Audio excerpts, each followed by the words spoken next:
Hello, everyone. Welcome to our live today. Our live today is with Ben Mayhew, L&D Manager with Rhino Tool House, and we are discussing e-learning strategies for 2025, sponsored by iSpring, supporting both iSpring Learn LMS and iSpring Learn for self-starters. So while we wait to start our first question with Ben, please go ahead and introduce yourself in the comments and let us know where you're streaming from. I'm Greenwood Hallebeck. I am the founder of Progressive HR and the host of Progressive HR Live, and I'm streaming from Madison, Wisconsin at holiday. Ben, how are you doing today? Hey, I'm good. How are you? Thanks for having me. Excellent. So I want to know what learning strategies you're focusing on for 2025 for Rhino Tool House. Yeah, that's a great question. And let me start by saying a little bit about Rhino Tool House, because probably no one outside of industrial manufacturing knows what Rhino Tool House is. We're the largest custom industrial solutions provider in the nation. And so we really take a very consultative approach and build strong relationships with our customers. That's the idea.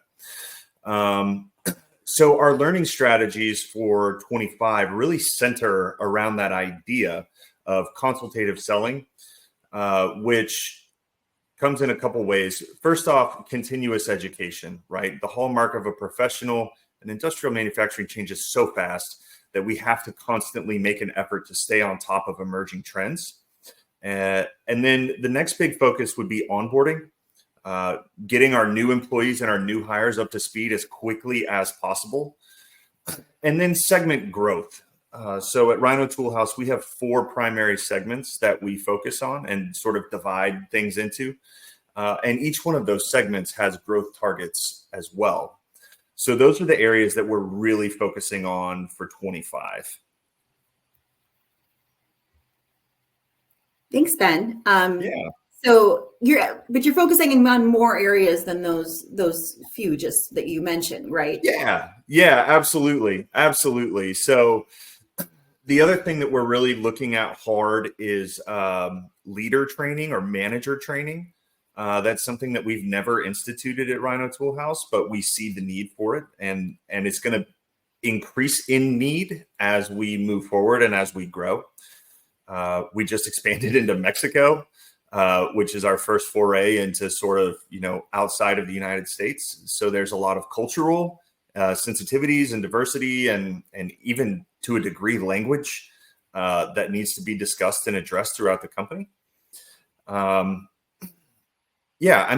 There's a lot that we can and do focus on. And so we really try to target those areas that are going to have the most business impact. Mm-hmm.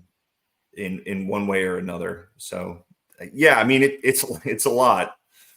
Yeah, but I do think that, learning and development, especially in this digital era, does touch everything in business. It touches all business outcomes.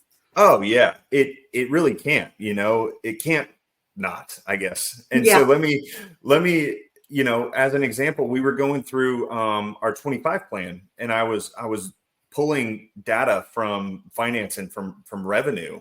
And we were saying that once we started L&D, look at the difference in revenue and sales numbers, and our CFO pushed back a little bit, and he was like, well, there could be a lot of reasons for that. I'm like, well, you're not wrong, but you can't say that L&D is not a reason for it. Right. So L&D has wide ranging impacts throughout the organization. Yeah, I would definitely say that's for ROI. Definitely one for ROI for L&D there. Yeah, absolutely. I thought so. So we'll see how my budget does next year. Yeah, increase, boom, through the roof. Yeah, that'd be great. Thanks, Ben. Good question. All right. You mentioned a lot about your sales team and how important driving sales and revenue is for Rhino Tool House. Mm-hmm. Your sales teams are driving these objectives and the growth. And so how are you leveraging your LMS, iSpring LMS, to elevate the team as industry experts and thought leaders?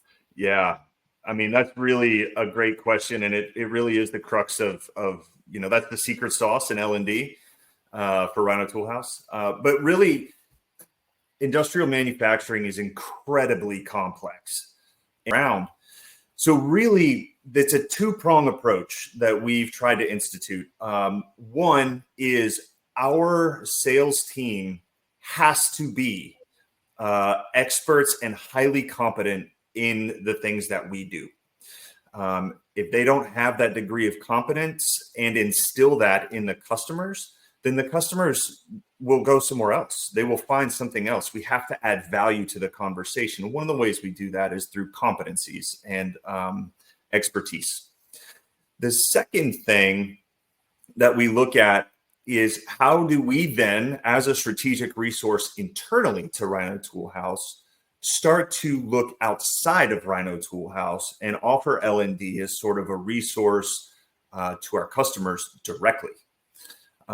So there's two sort of ways there. One is more of an individual approach, and the other is a little bit more of a corporate entity level approach.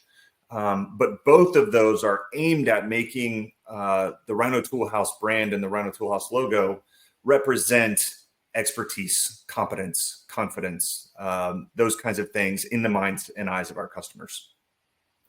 I'm sure we can. I'm sure we can. So, like myself, I've been using iSpring Learn for Self-Starters, and I found a lot of support and interest and the flexibility between the catalog and the self-study or the knowledge base. Yeah. What do you find are you using more with the sales team, the catalog or the self-study knowledge base? No, I mean, iSpring, first short answer, we use the catalog. And there's a reason for that. The biggest reason right now that we have not really leveraged the knowledge base is because we have an internal database of sorts where we keep manuals and instructions and that kind of stuff, sales flyers. So a lot of that stuff lives internally on the Microsoft side.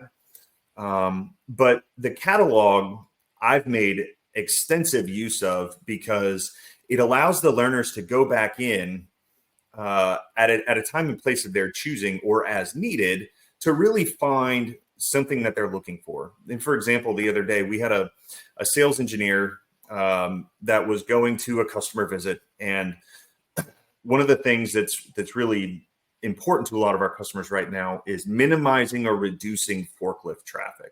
Forklifts are incredibly dangerous and the cause of a lot of serious injuries in factories. And so removing or reducing forklifts is really important. We have several options to help customers reduce or remove forklifts from their facilities. And these learners were going back in and finding these specific things, robots and vehicles and things like that, in preparation for this customer meeting they were going to have. And I can see all of that as an admin for our iSpring, and it's really awesome to see that. And then, to be able to tailor those things and find out which ones are actually getting used. You can really start to draw some business intelligence from it if you really start to peel back the onion. I like that as starters. Going back to the question about catalog or the knowledge base content, does anyone else at Rhino Tool House author content other than yourself? Yeah, I mean, again, short answer, directly, no. But that's not to say that I'm the only one that does anything, right? So again, because of the degree of complexity in our business, there's no way that I could possibly have enough knowledge to author all these courses. So we really leverage our segment managers or other experts within the company to help create and generate the content. So a lot of times what they'll do is they'll have a thing or a project or a product or a tool or something they want to talk about. And they will then send me like bullet points or videos that they've recorded teaching this thing or a PowerPoint. And then I will take their raw content and sort of shape it into a class that's usable by the wider audience. So it's very, very much teamwork. I think that answered your question. Yeah, no, I like that. And I think that's important. I think when we look at, challenges in L&D within organizations, a lot of it is about the knowledge base that's in the experts, the SMEs Yeah. brains. Yeah. Yeah, absolutely. Yeah. Intrinsic knowledge, sometimes called like group knowledge or tribal knowledge, things that are just known by the people that have been there for a long time. And those are the value of that information cannot be overstated. And trying to pull that information from people, finding them first, finding them, identifying them, and then trying to pull the information from them so that it can live on beyond them, right? And make the organization better. I think it's becoming easier in the digital age to sort of decentralize or democratize learning, where the value of the expert is never going to go away, but we can make more people better, right? The notion of a rising tide raises all ships, kind of idea. And that's an ongoing challenge. We have several people at Rhino Tool House that are going to be retiring in the next couple of months into the year, and they've been in the industry for 25, 30 years, like the relationships they have, the things they've seen, the things they understand. I mean, I've got to find a way to capture them before they're gone, right? It's a challenge. Do you think that with all of the features that iSpring Learn has for its content authors, do you think the interactive elements help people kind of relax, think calmly and kind of are not necessarily apprehensive about transferring their knowledge? Yeah, I think so. The thing outside of L&D professionals is a lot of people I found are very intimidated by the idea of you're going to do this thing and we're going to share it with everybody. But I think exactly what you said, a lot of the cloud sharing and co-authoring tools that iSpring offers really makes it very approachable for a lot of these people, especially, I mean, a lot of them are salespeople, sales engineers. They love to talk. So just record yourself. Just here's a few things, talk about it, and I'll do the rest. Right. I like that. It's good. And again, the democratization of some of these tools is really helping to level that bubble in a lot of ways. Yeah, I think that's a big trend for 2025. I mean, it's been a trend going into 2024, Sure. and I think it's going to carry into 2025. So here's another question for you. And I know Rhino Tool House is very prolific in mergers and acquisitions. Yeah. So how is your team integrating your company's new acquisitions and fostering this unified company culture through L&D as a vehicle? And what insights have you garnered last or this year that is going to inform more of your strategy for 2025 and beyond? Yeah, I mean, that's a big one. And I say that because it is Rhino Tool House in itself was formed through a merger of the two largest industrial solutions provider at the time, Rhino Assembly and the Tool House. Rhino Tool House, very creative. And it's sort of one of the things that we've been doing a lot as we expand across the country, but we haven't quite cracked the code on it in terms of from a cultural perspective, right? From integrating people's systems, that kind of stuff. So, but one of the things that I really think that we've learned in 24 is that the people that are joining the team, the companies and the organizations that are joining the team, they are rich with their own culture. And they have so much that they can offer and bring into ours if we allow that to occur. And I'm not saying that we should change our identity to match, everybody that we bring in. But what I'm saying is that they are stakeholders and they have to be treated as stakeholders.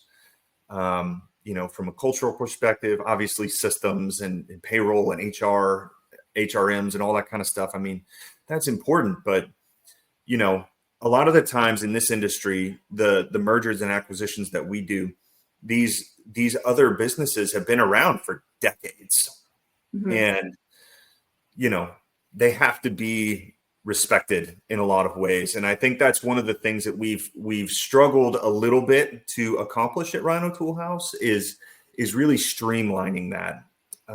And so we've tried with L&D a little bit to, this is Rhino Tool House. This is what we're about. This is what we do. This is how we do it. And really pushing our culture forward. But I think the biggest lesson learned in 24 was that we've never really intentionally tried to bring elements of their culture into ours and give them the sort of the credence they deserve. So yeah, M&A that's a tough world, and it's always going to be difficult, but we can do better. I know we can do better. I like that. I like what you said about everyone that comes in has a stakeholder in the company, and they really inform how they're informing the way that culture is created. Yeah. iSpring. We were using iSpring at Rhino Tool House before I joined the L&D team. But over the journey, I've had experiences with others. And I think one of the things that I found most interesting about iSpring is not just the iSpring as an LMS platform, but also iSpring as a content creation platform. Mm-hmm. Because it can be a challenge to create that content, make it engaging and dynamic and fun, and also accomplish a learning objective, right? I mean, if we just want to have fun, we can go to social media or YouTube or something, right? But if we want to drive a learning objective, well, that to me distinguishes an LMS from just a general content creation platform. And I think there's a couple others that I've had experience with just over the time doing L&D, but that all the content creation tools that iSpring offers me is really helpful. And then when our vendors have things, they can send me files, right? Like SCORM. I get a lot of SCORM files from vendors that we just put straight into iSpring. Thank you. There it goes. So it's been interesting, and I enjoy the platform. And yeah, I don't know. I like it. Well, I think what you kind of hit the nail on the head when we were talking about content creation, because as we're moving from how Gen AI blew up this year, maybe a little bit last year, it's it's all about the content creation. It's all about what you mentioned being, the creating dynamic. I could say, TikTok is kind of like a fun, it's not an LMS. And I like how you pointed out that when you have a learning objective, and even micro learning too. Do you do some micro learning with LMS? What I've been using iSpring for is micro learning. So no, absolutely. And micro learning is I don't know, a little bit of a buzzy phrase, but really it's valid in a lot of ways. If you take the buzziness or the fattiness out of it, really all it really talks about is breaking things down to simple, basic elements and making them approachable and digestible by adults. Because the adult learning model, adults learn differently than children, right? So, but yeah, we use a lot of micro learning in the sense of one, the benefits that we just talked about, making it a little more digestible for adults that are busy and doing other things, but also in the sense for me, it gives me a degree of modularity, which I found very useful. So, again, industrial manufacturing, complex, ever evolving. Well, if somebody changes a thing or a feature or something, well, it becomes a little easier for me to, sort of pluck that old feature out and put the new one back in with a micro learning concept versus, these hour-long presentations. I think that's where it's at. It's very at I love what you said. He's modular. Mm-hmm. It's sort of almost pervasive throughout a lot of the things that we do. A lot of the companies that we work with, our vendor partners, the ones that are sort of modular and allow that customization or that pick and choose of features and benefits. Those are the ones that really seem to be doing very, very well in today's market. For whatever reason, I'm not going to say that I know the reason. I just know that it's working. And so you take that same idea, right, where you can have a feature or a benefit or a certain thing that you want or want to know about, and then you can put that on, and then something else from over here, and you can put that on. And at the end of the day, you have a completely customized solution built on standard parts. I like that. Yeah. Thank you. So we're just talking about that modular customization strategies, where we're going from 2020 to 25 and beyond. And we're going to talk about, again, flowing that question into personalized learning. Yeah. And is your L&D data and analytics capabilities helping your team? How is your L&D data and analytics helping your team personalize learning paths for their employees? Yeah. That's a great question. And I think the amount of data that you can pull from, in my case, that I can pull from iSpring, and I can see, I can see how long certain people spent on certain things. I can see what answers they got to certain questions. It really gives me and their managers the ability to dive real deep into some of the things that they might be struggling with. It gives us an ability to understand how they're performing or what they may need to understand better. It also, beyond that, it tells me, like we talked about a little at the beginning, some of the business intelligence, right? A lot of my salespeople are watching, this specific thing about collaborative robots. And okay, all right, that's a good thing. Maybe we need to do some more there. Or people were struggling with this notion of overhead gantry systems. Okay, all right. So it gives us the ability to personalize and target down to the individual, which is really hugely impactful. The catalog does that too, right? Sort of self-directed. You can, go in and learn about what you want to or need to learn about. But then it also gives us the ability to look. So our company is divided into now 9 regions, including Mexico. And every region has its own specific flavor, largely driven by the customer base. So I'm actually streaming from Portland, Oregon. Before I moved here, I was in Louisville, Kentucky, and I worked in the Ohio Valley, which is the customer base there for us is driven almost exclusively on Asian automotive and their tiers, right? The people that support them, the Toyotas and Hondas and those kinds of people, huge customers of ours in the Ohio Valley. But if you go out towards the Midwest, it's a lot more agricultural or recreational type vehicles. So Mercury Marine and John Deere, Caterpillar, Komatsu, those kinds of people. And they all approach manufacturing differently, and they all have their own unique needs.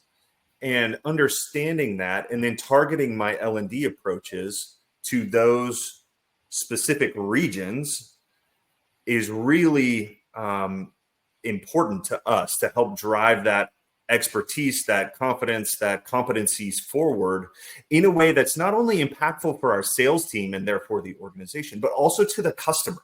Because at the end of the day, that's what it's about. It's about being an expert and competent for the customer to help them with their issues. And so, yeah, there's a lot of data you can pull from iSpring or LMS platforms in general that I think really make it very impactful if you can dig deep enough into the data.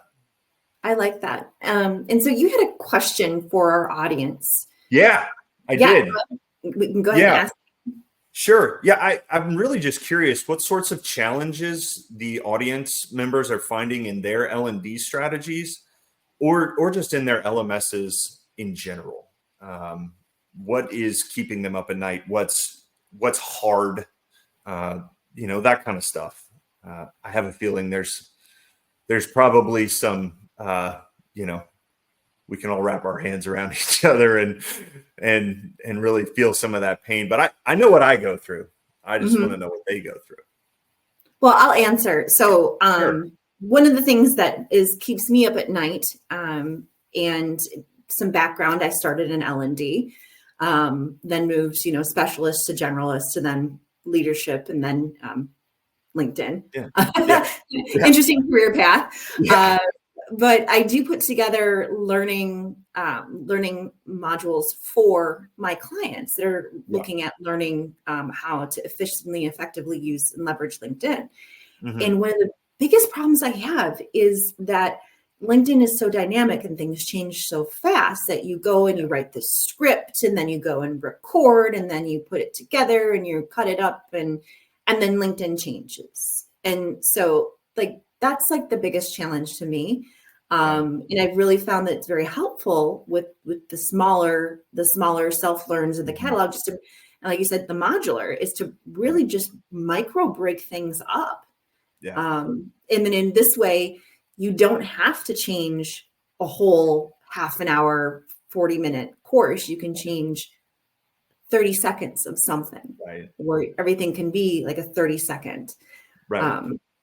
And then if you want to go in and change the learner elements, you can change the quizzes, or, it's very simple. It's very straightforward. And that's what I really like. And this is not a plug for iSpring or anything, but it's just been the huge challenge that I have found is the fact that information changes so quickly right now. It really does.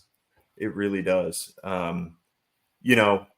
It moves so fast that there's really, and for me, it's even harder, little disclosure. I am a perfectionist to the core. And I have been working on that in many different aspects of my life over many years, but not letting good be the enemy of great, because that's exactly what would happen to me. I would spend weeks putting this thing together to make it perfect. And before I could publish it, something changed, and I felt like I almost had to start over.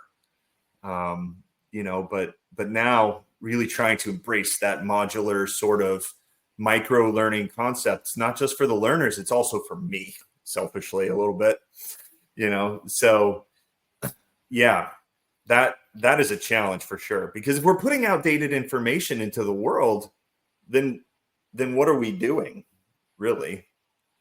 Yeah.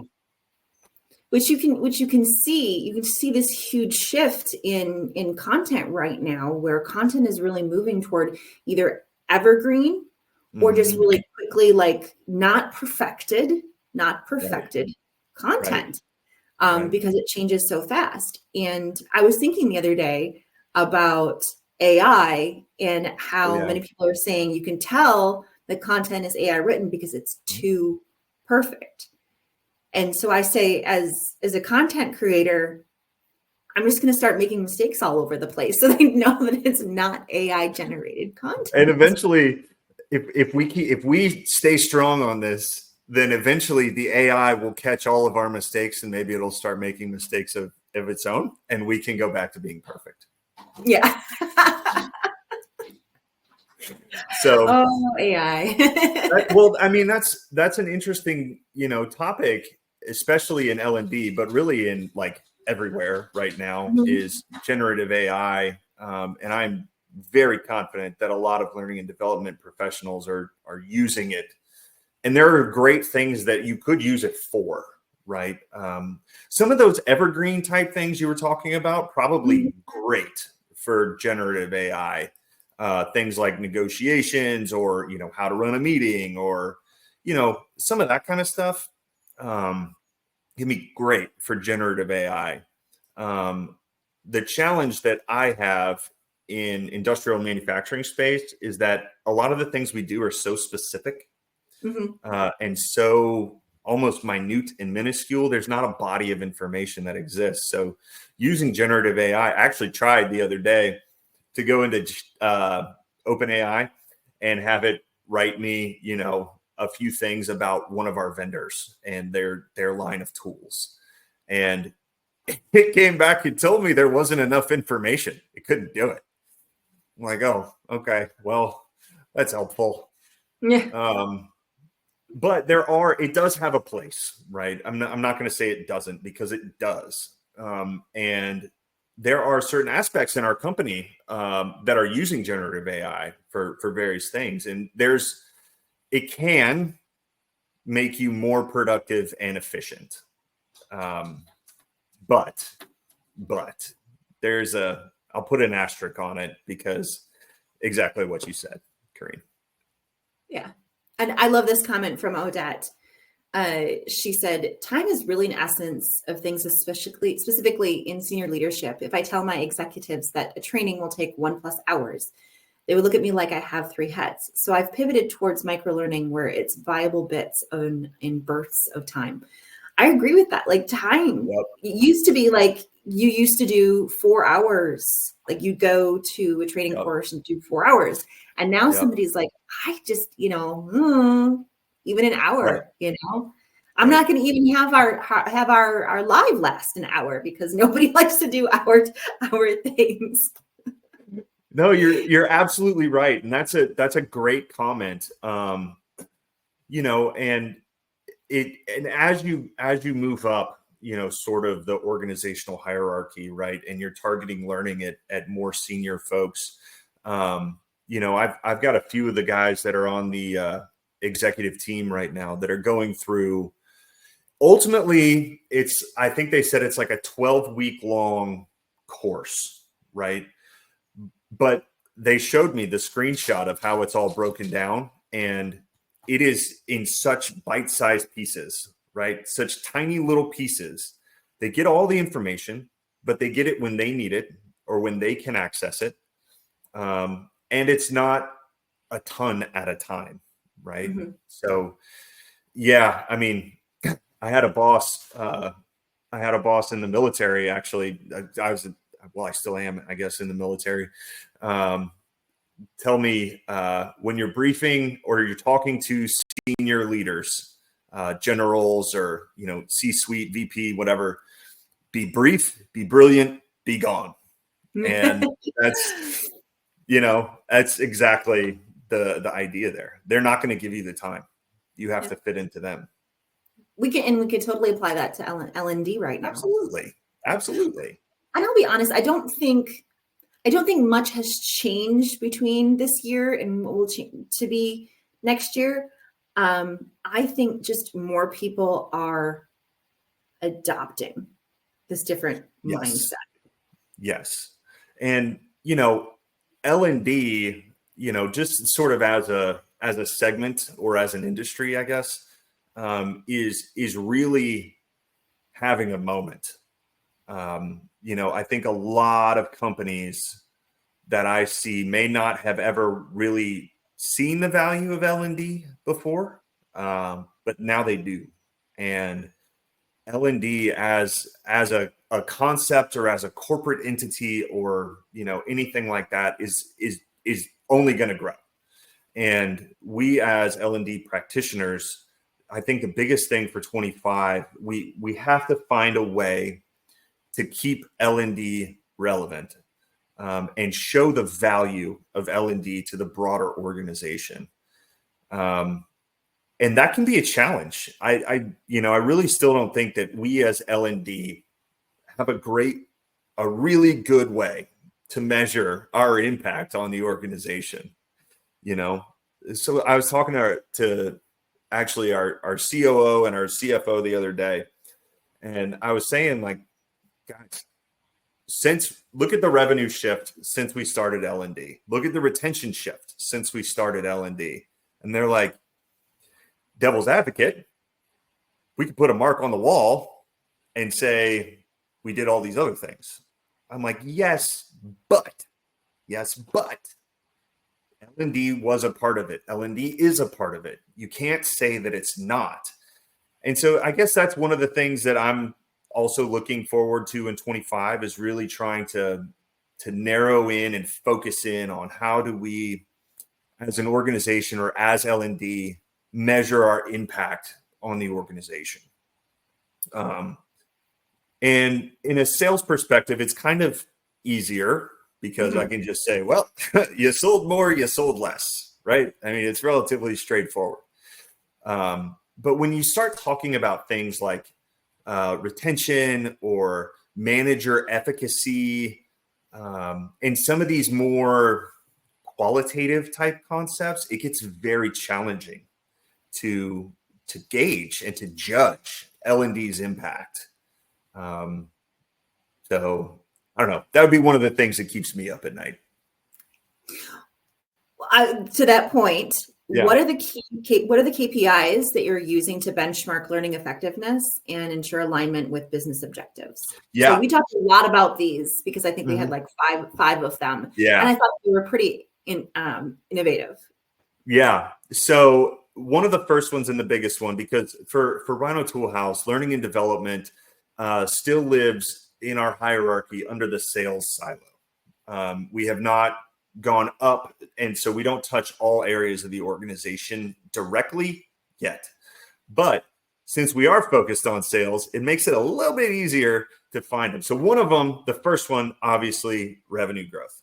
But it's not just, to me, revenue growth, because there are 100 different ways to add to the top line. And what I'm looking at specifically is all of the salespeople that were with us in 23 and how they're performing in 24 versus 23. And I'm using actually the median. So median sales. That's one big metric for me. The next one is specifically, again, in sales, is how long does it take a new sales engineer that we recently hired to reach X dollars in sales? And so for us, we've set that number. I think it's at 1.5 million in sales revenue attributed to them. How long does it take? So that's another big one for me. We also are looking at segment, like we talked about in the beginning, segment growth or segment sales. And in that specifically, we're looking at rate of adoption. So I have a lot of sales, I won't say a lot. I have several sales engineers that are very good at things like software and robots and automated vehicles, things like that. They're very good at it, but there's only a few of them. So how do we take their success and get it to everybody else and then get everybody else to have success there too? That's another one that I'm looking at.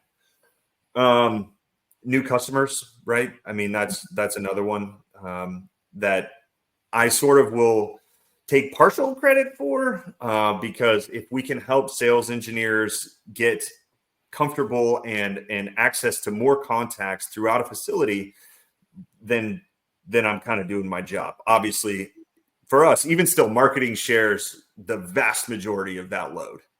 And they've been doing incredible work. The last one that's really important to me in terms of KPI is helping the strugglers. So not all salespeople are great. Just like not all managers are great, and not all learning and development people are great, right? We all have people in our area that struggle. But one of my core beliefs is that nobody shows up to work every day and wants to be mediocre or wants to fail, right? I choose to believe that. And so how do we help those people that may be falling behind? How do we help them achieve success? And we've got a couple anecdotes so far that I'm pretty excited about. But if we get a chance to talk at the end of 25, then I think we'll have a lot more information on how we've helped, pull some people back from the edge, or been able to retain or improve their numbers, or all those kinds of things, and kind of how we did it. So those are the ones I'm really looking at big. I've told some clients this, is that all you need to have is one person or one customer say, that one salesperson or one customer say, that really helped. Like the salesperson say, the training course that I took from the catalog really helped. And then the customer say, wow, that person sure does know robotics. And the reason that we close the sale with them is because of their knowledge of robotics. There's your ROI. You just need one person to say that it was effective. Yep. Yeah. And that's really, I think, critical, something critical for L&D managers or L&D practitioners to keep in mind, is that, a lot of the feedback that you're going to get, it's just like anything, right? People are super motivated to write a bad Google review, right? You already motivated them with bad service, but it's harder to get people to write a good review. So I guess what I would say is solicit the feedback, ask the questions. You need to dig and find out, because they're the one, they're your customer. At the end of the day, if they're not satisfied, if your learning and development program is not helping the end user or your customer or your manager or whoever it is that you're targeting, then it's not working. But you have to, a lot of times, go pull that information out of them. So I would just encourage people to not be afraid to go ask the question. And to do it personally. That's the only way. I think doing it personally is worth something too, not just sending a email survey. We're done. No more emails, please. And before you do it, go take your own course on receiving feedback. And there you go. Yeah. We've got a comment from Odette, and this is in response to KPIs, I believe. Why is it? It says, I've applied a process before where employees get promoted to leaders only when they pass a training. At their 90 days, we do a leadership satisfaction survey, and then another one at the end of the year after we've continued to grow that leader through whatever LMS we're used. I like that. I do. Thanks, Odette. Yeah, no, that's a good one. I would also say that 360 feedback is something that people are very, I don't know, it seems like the lower you go in the organizational chart, the more adoption you're going to get for 360 feedback. The higher you go in the org chart, it seems like there's a little more resistance to 360 feedback. But that's a great idea. And if you're getting feedback from 360, that can be a great metric to show that it's working. It's teaching them the things we need them to know. They're being effective when they get there. Those kinds of things. That's great. Excellent. So before we go into one last questions that I have, just because I have to ask it because it's about AI, I have to ask about it. I want to do a little summary. So when we're talking about e-learning strategies for 2025, through this conversation, we have focused on micro-learning. So really being modular in creating your content, in using data and analytics, what the data that you can receive to really personalize and customize learning for your end users. And end users also include customers, right? Because they're the ones that are getting the education, especially when you have a very nuanced business like large machines and small machines and tools. And then to really look at finding or seeking out, doing the asking to find feedback, to help the ROI for L&D. What else am I missing, Ben?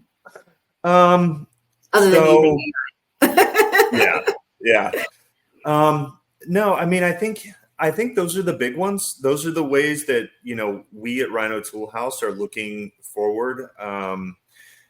The only thing, and it doesn't fit into a nice little soundbite, I don't think, but the only other thing that we're really looking at is almost sort of an evergreen construct, right? That we can use in our organization that fits us.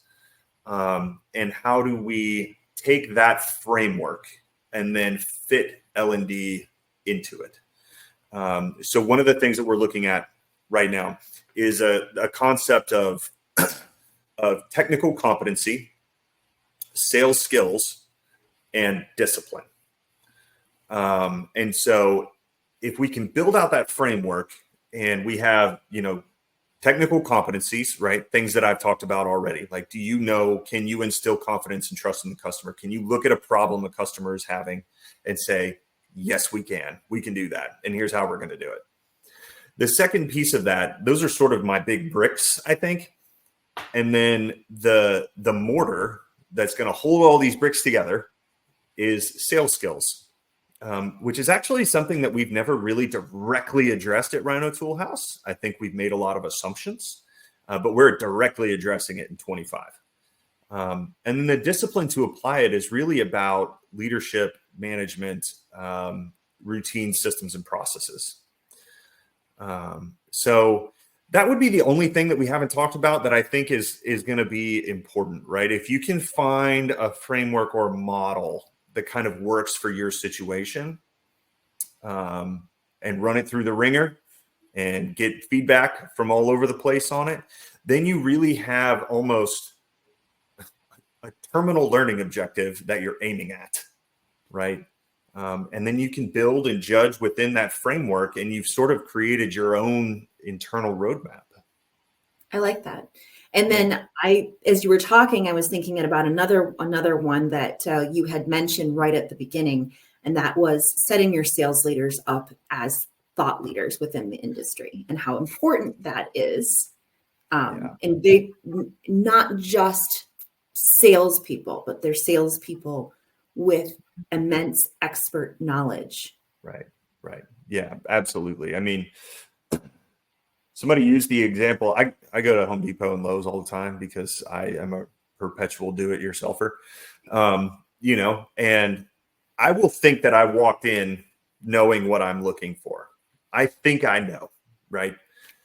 But then when the guy in the plumbing department, when I'm staring at PVC, like walls of PVC, and he just says, "What are you working on? How can I help you?"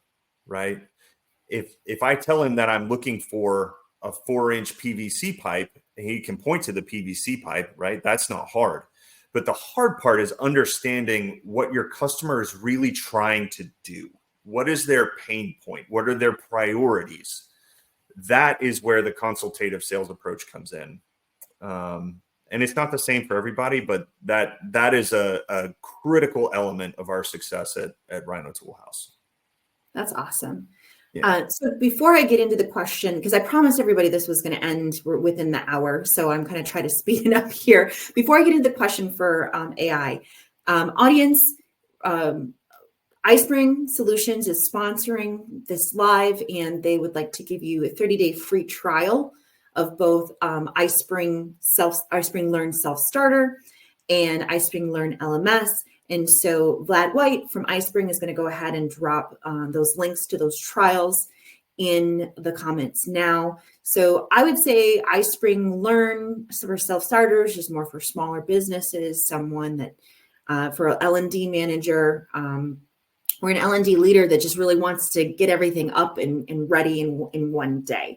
And then iSpring Learn LMS is more for larger organizations that are maybe distributed throughout different regions. And I myself, I use the self-starter, and I started creating content in an hour. So branded and everything. And then Ben uses the LMS, the LMS suite. Yep. So yeah, thank you. Thanks, Vlad, for dropping those links in there. Okay, Ben, how are you using AI and machine learning for your course content? Yeah, that's a challenge. For sure. Because like I talked about, I mean, a lot of the things that we do, those big bricks that I'm talking about, those are very specific and not super easy for AI to actually like write me a course on. But I have found ways that I can use AI. And the couple of those ways are first the narration tools, right? So I have a slide deck and we're using the slide deck as our training platform. And I can basically write my script into the notes and go into one of the iSpring creation tools and click narrate, and it's done. And if I need to go back and change something in terms of that narration, I just change the script, so that versus me having to record it and get all set up with a sort of professionally type, thing, it makes it a lot easier.